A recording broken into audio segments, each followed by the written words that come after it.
चांदनी चौक और सदर बाजार का रीलोकेशन। जी हाँ, आपके 25 सवाल और हमारे डीप उसके आंसर्स।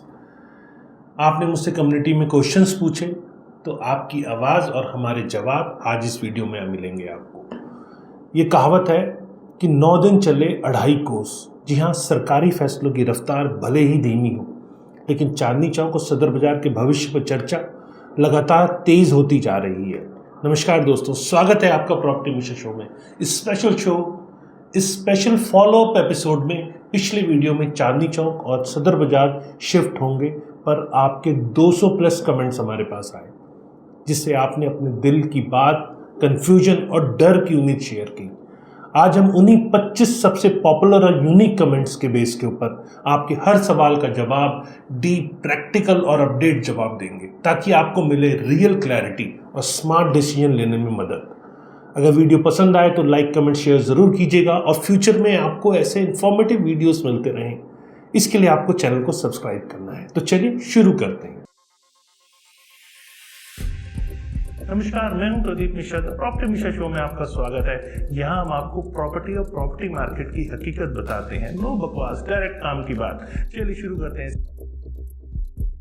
सबसे पहला क्वेश्चन जो मेरे पास आया वो ये आया कि एग्जिस्टिंग दुकानदारों का क्या होगा। ये मुझसे पूछा अमित वर्मा ऑफिशियल। जी हाँ, और दूसरा मीनाक्षी सेठ ने। तो आपके क्वेश्चन का जवाब दे दूं मैं। सरकार की पॉलिसी के मुताबिक पुराने दुकानदारों को नई जगह दुकान अलॉट करने की कोशिश होगी। इसके लिए एलिजिबिलिटी क्राइटेरिया होगा।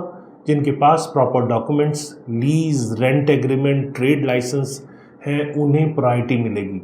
अब इसका प्रोसेस भी होगा। लॉटरी या कंप्यूटराइज ड्रॉ सिस्टम भी हो सकता है, ताकि एलोकेशन फेयर और ट्रांसपेरेंट हो। अब प्रायोरिटी की बात आए तो एग्जिस्टिंग शॉपकीपर को प्रेफरेंस देने की पॉलिसी बन सकती है, लेकिन फाइनल गाइडलाइन का वेट अभी करना होगा। अपने सारे डॉक्यूमेंट्स रेडी रखें। आपको ये एक्शन करना है कि आपको सारे डॉक्यूमेंट्स अपने रेडी रखनी है। ट्रेडर्स एसोसिएशन से जुड़े रहें और गवर्नमेंट नोटिफिकेशन पे आप नज़र रखें। दूसरा सवाल मेरे पास आया, हेरिटेज वैल्यू और ओल्ड दिल्ली का चार्म कैसे बचेगा। ये क्वेश्चन पूछा डेलाइट दीपक, ओल्ड दिल्ली वाइब्स और प्रिया मलिक जी ने। चांदनी चौक सदर बाजार के हेरिटेज वैल्यू बचाने के लिए कई स्टेप्स लिए जा रहे हैं। रीडेवलपमेंट वाली गलियों को पेडेस्ट्रियन जोन, जी हाँ, हेरिटेज वॉक, फेस्टिवल और आर्ट गैलरीज में कन्वर्ट किया जा सकता है। और टूरिज्म की बात करें तो गवर्नमेंट स्मार्ट सिटी प्रोजेक्ट के तहत रीडेवलपमेंट कर सकती है, जिससे टूरिज्म को बूस्ट मिलेगा। और कम्युनिटी की बात करें तो हेरिटेज कंजर्वेशन के लिए लोकल कम्युनिटी और एक्सपर्ट्स को इन्वॉल्व करना बहुत ज़रूरी है, ताकि ऑथेंटिक कल्चर बना रहे। एग्जाम्पल के तौर पे अगर हम बात करें तो जयपुर, अहमदाबाद जैसे शहरों में हेरिटेज रीडेवलपमेंट से टूरिज्म और लोकल इकोनॉमी दोनों को फ़ायदा हुआ है। तीसरा क्वेश्चन आया मेरे पास, नई मार्केट में प्रॉपर्टी प्राइजेस और इन्वेस्टमेंट पोटेंशियल के बारे में। जी हाँ, ये पूछा मुझसे सोनिया रियल्टी, अंजलि इन्वेस्ट और यशवंत सिंह ने। नई मार्केट जहाँ भी बनेगी वहाँ प्रॉपर्टी प्राइजेस में बूम आ सकता है, ये नेचुरल सी बात है। कमर्शियल ग्रोथ की बात करें तो कमर्शियल, वेयर हाउसिंग, हॉस्पिटैलिटी और रेजिडेंशियल सेक्टर्स में ग्रोथ आपको देखने को मिलेगी। अर्ली इन्वेस्टर्स, जो लोग अर्ली इन्वेस्ट करेंगे उन्हें ज़्यादा एप्रिसिएशन मिलेगा, ये तो कंफर्म है। अब अफोर्डेबल शॉप्स की बात करें तो गवर्नमेंट अफोर्डेबल शॉप्स के लिए स्पेशल कैटेगरी और सब्सिडी पॉलिसी भी ला सकती है, जिससे छोटे ट्रेडर्स को भी शिफ्ट कर सके। अब यहाँ मेरी एक एडवाइस है, प्रपोज साइट, मास्टर प्लान और कनेक्टिविटी को अच्छे से स्टडी करें। सिर्फ र्यूमर्स पे ना इन्वेस्ट करें। अगला क्वेश्चन मुझसे पूछा गया ट्रेडर्स को नुकसान और कंपनसेशन के बारे में। ये पूछा मुझसे मिस्टर मनीष सिंह, जिनकी आईडी मनीष सिंह ट्रेडर के नाम से है, कविता शर्मा जी ने पूछा। तो मैं आपको बता दूं, रीलोकेशन में छोटे ट्रेडर्स को ज़्यादा चैलेंज होगा। यहाँ लॉस भी हो सकता है, emotional loss, customer base loss, shifting cost, business disruption, ये सब एक्चुअल में रियल है। अब कंपनसेशन की बात करें तो गवर्नमेंट को फेयर कंपनसेशन, शिफ्टिंग अलाउंस और temporary rent free shops provide करनी चाहिए। और एम्प्लॉयज़ की बात करें तो एग्जिस्टिंग एम्प्लॉयज़ के लिए भी जॉब सिक्योरिटी और ट्रांजिशन सपोर्ट ज़रूरी है। यहाँ आपको एक्शन क्या लेना है, कंपनसेशन क्लेम के लिए सारे डॉक्यूमेंट्स रेडी रखने हैं और ट्रेडर्स एसोसिएशन के जरिए नेगोशिएशन आप करें। अगला क्वेश्चन मेरे पास आया मास्टर प्लान, टाइमलाइन और गवर्नमेंट पॉलिसी के बारे में। ये क्वेश्चन मुझसे पूछा अर्बन प्लानर रवि ने और रमेश सक्सेना। अभी डिटेल मास्टर प्लान और टाइमलाइन ऑफिशियली अनाउंस नहीं हुए हैं। करंट स्टेटस ये है कि government feasibility study, stakeholder consultation और रीडेवलपमेंट पॉलिसी पे काम कर रही है। स्मार्ट सिटी की बात करें तो स्मार्ट सिटी रीडेवलपमेंट और हेरिटेज कंजर्वेशन दोनों पैरेलल चल सकते हैं। या एक्शन ये लेना है कि जैसे ही ऑफिशियल ब्लूप्रिंट आएगा हम इस चैनल पे सबसे पहले अपडेट देंगे। अगला क्वेश्चन मुझसे पूछा, नई मार्केट में डिजिटल इंफ्रास्ट्रक्चर, स्मार्ट मार्केटिंग और ई कॉमर्स कैसे होंगे। ये मुझसे पूछा टैकी रोहित ने और दीपक जैन जी ने। नई जगह पे digital infrastructure, wifi, CCTV, digital payment, logistic integration और ई कॉमर्स सपोर्ट मैंडेटरी होंगे। स्मार्ट फैसिलिटीज़ की बात करें तो स्मार्ट पार्किंग, ऑनलाइन इन्वेंट्री और ई कॉमर्स हब से ट्रेडर्स को नया एज मिलेगा। और लॉजिस्टिक की बात करें तो सप्लाई चेन और लॉजिस्टिक में भी इम्प्रूवमेंट आएगा, जिससे डिलीवरी और स्टोरेज एफिशिएंट हो पाएंगे। यहाँ मेरा एडवाइस है आपसे, ट्रेडर्स और डिजिटल एडाप्टेशन और ऑनलाइन मार्केटिंग पर भी ध्यान देना चाहिए आपको। इससे बिजनेस ज़्यादा अच्छी तरह से डेवलप हो सकता है। अगला क्वेश्चन मेरे पास आया पार्किंग, ट्रैफिक और पॉल्यूशंस के बारे में। जी हाँ, ये मुझसे पूछा रोहित बंसल और आयशा खान ने। नई मार्केट में डेडिकेटेड पार्किंग, ट्रैफिक मैनेजमेंट और पॉल्यूशन कंट्रोल रूम इंप्लीमेंट किए जाएंगे। प्लानिंग की बात करें तो wider roads, multi level parking और ग्रीन जोन यहाँ मैंडेटरी होंगे।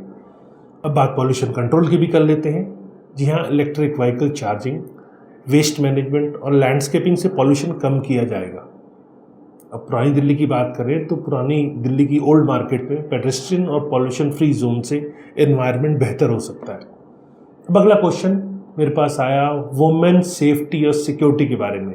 ये मुझसे पूछा रितु वर्मा जी ने। नई मार्केट में वुमेन सेफ्टी के लिए CCTV, women help desk, lighting और सिक्योर पब्लिक ट्रांसपोर्ट मैंडेटरी होंगे। डिज़ाइन की बात करें तो पब्लिक स्पेसेस, टॉयलेट और ट्रांजिट पॉइंट वुमेन फ्रेंडली होंगे। और अवेयरनेस की बात करें तो वुमेन ट्रेडर्स और कस्टमर्स के लिए अवेयरनेस प्रोग्राम भी चलाए जा सकते हैं। 9वां क्वेश्चन मेरे पास आया लीज ऑनरशिप और कंप्लायंस के बारे में। ये मुझसे पूछा हर्ष सिंह, तरुण चोपड़ा जी और विवेक मेहरा जी ने। तो मैं आपको बता दूं, नई जगह पे शॉप लीज या ऑनरशिप दोनों मॉडल में मिल सकती है। नई जगह पे शॉप लीज या ऑनरशिप दोनों मॉडल में मिल सकती है। ऑनरशिप परमानेंट शॉप्स के लिए रजिस्ट्री और प्रॉपर्टी राइट्स मिल सकते हैं। लीज की बात करें तो शॉर्ट या लॉन्ग टर्म लीज ऑप्शन भी होंगे, जिससे फ्लेक्सिबिलिटी बनेगी। कंप्लायंस की बात करें तो जीएसटी, लाइसेंसिंग और कंप्लायंस प्रोसेस को सिंप्लीफाई करने की कोशिश होगी। मार्केट रूल्स भी यहाँ इम्पॉर्टेंट है, क्योंकि मार्केट टाइमिंग्स और रूल्स भी मॉडर्न बिजनेस नीड्स के हिसाब से सेट होंगे। अगला क्वेश्चन मेरे पास आया पुरानी मार्केट की प्रॉपर्टी वैल्यू और रीडेवलपमेंट के बारे में। ये मुझसे पूछा विकास अग्रवाल जी ने और रमेश सक्सेना जी ने। रीलोकेशन के बाद पुरानी मार्केट की प्रॉपर्टी वैल्यू टेम्पोरली डाउन हो सकती है। रीडेवलपमेंट की बात करें तो हेरिटेज रीडेवलपमेंट और टूरिज्म से लॉन्ग टर्म में वैल्यू रिकवर हो सकती है। और स्मार्ट सिटी की बात करें तो ओल्ड मार्केट को स्मार्ट सिटी प्रोजेक्ट के तहत डेवलप किया जा सकता है, जिससे प्रॉपर्टी वैल्यू फिर से बढ़ सकती है। अगला क्वेश्चन मुझसे पूछा lottery system versus priority allotment के बारे में। ये मुझसे पूछा मीनाक्षी सेठ, अमित वर्मा ऑफिशियल ने। जी हाँ, लॉटरी सिस्टम या प्रायोरिटी अलॉटमेंट दोनों ऑप्शंस पे डिस्कस चल रहा है। फेयरनेस ये है कि लॉटरी सिस्टम से एलोकेशन फेयर और ट्रांसपेरेंट होगा। प्रायोरिटी की बात करें तो एग्जिस्टिंग शॉपकीपर्स को प्रेफरेंस देने की पॉलिसी भी बन सकती है, जिससे उनका बिजनेस कंटिन्यूटी बना रहे। अगला क्वेश्चन मुझसे पूछा अफोर्डेबल शॉप्स और स्मॉल ट्रेडर्स के बारे में। जी हाँ, ये पूछा यशवंत सिंह और कविता शर्मा जी ने। अफोर्डेबल शॉप्स के लिए स्पेशल कैटेगरी और सब्सिडी पॉलिसी बन सकती है। सपोर्ट की बात करें तो गवर्नमेंट छोटे ट्रेडर्स को शिफ्ट करने के लिए फाइनेंशियल सपोर्ट और इजी पेमेंट ऑप्शन दे सकती है। यहाँ मेरी एडवाइस ये है कि स्मॉल ट्रेडर्स और अर्ली एप्लीकेशंस और डॉक्यूमेंटेशन पर ध्यान देना आपको चाहिए।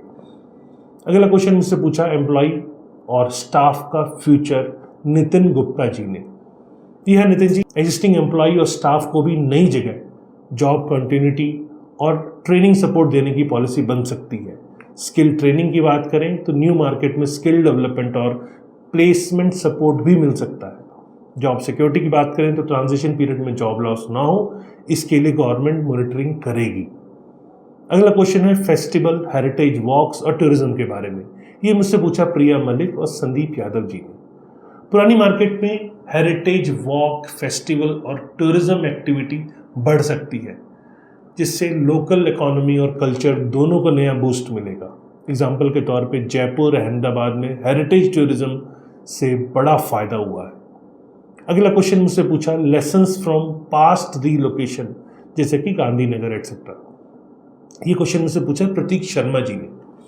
तो प्रतीक जी, पास्ट रीलोकेशन में infrastructure delay, shop allocation, confusion और कंपनसेशन इश्यूज बिगेस्ट चैलेंज थे। तो इससे लेसन ये मिलता है कि प्रॉपर प्लानिंग, ट्रांसपेरेंट अलॉटमेंट और इंफ्रास्ट्रक्चर रेडीनेस ज़रूरी है।